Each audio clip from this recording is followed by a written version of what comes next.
So I'm actually a little bit nervous today. I was out riding and I banged the hell out of the bottom of my bike.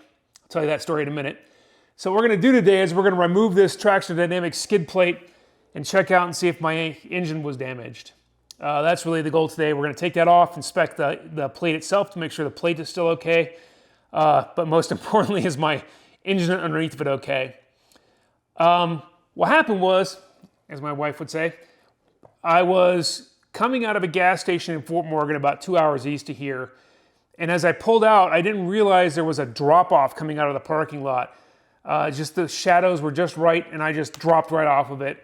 And I banged the curb against the skid plate hard.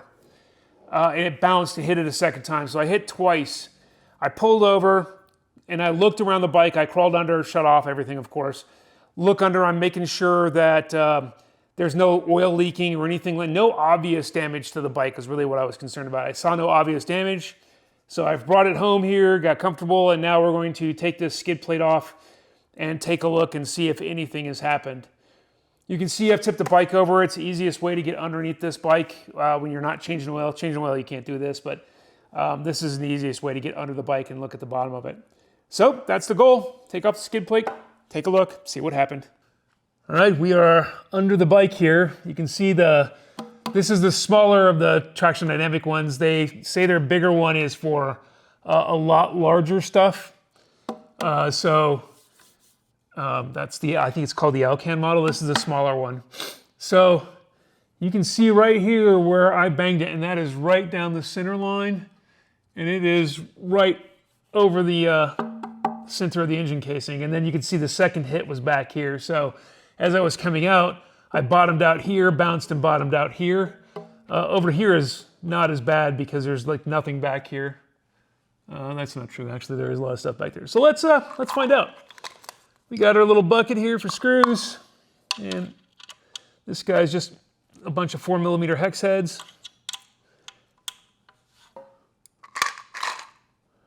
See if I can flip this up for you. Yeah, that gives you a much better shot. So here's where we hit the curb, and the second one. They're pretty good little gouges. Now it's time to take a look at the engine.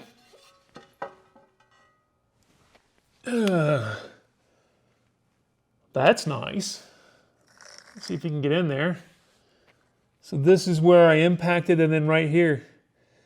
And there are no marks. Yay! So, engine was intact. I believe, it's my personal opinion, that skid plate just paid for itself, because I think I would have banged right here and probably cracked something. I'd at least needed a toe, likely, if it would have split this case at all. So yeah, I count this as a win. So no damage at all. I'm freaking excited. That's a good thing, because I got a trip planned for this weekend. Yeah, the traction dynamic skid plate did its job. Saved the bottom of the engine, no damage at all. All right, I gotta say I'm pretty happy with the performance of the skid plate there. I think it probably, if not paid for itself, it definitely saved me some serious heartache.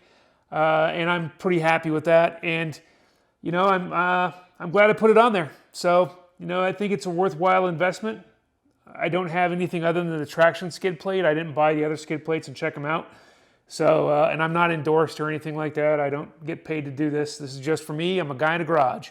So, yeah, definitely worth the time to put that on. It's a very quick install.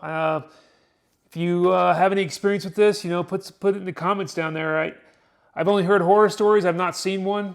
So I don't know if I was being paranoid, but I think I answered my own question. I was not being paranoid. I think that would have caused some serious damage.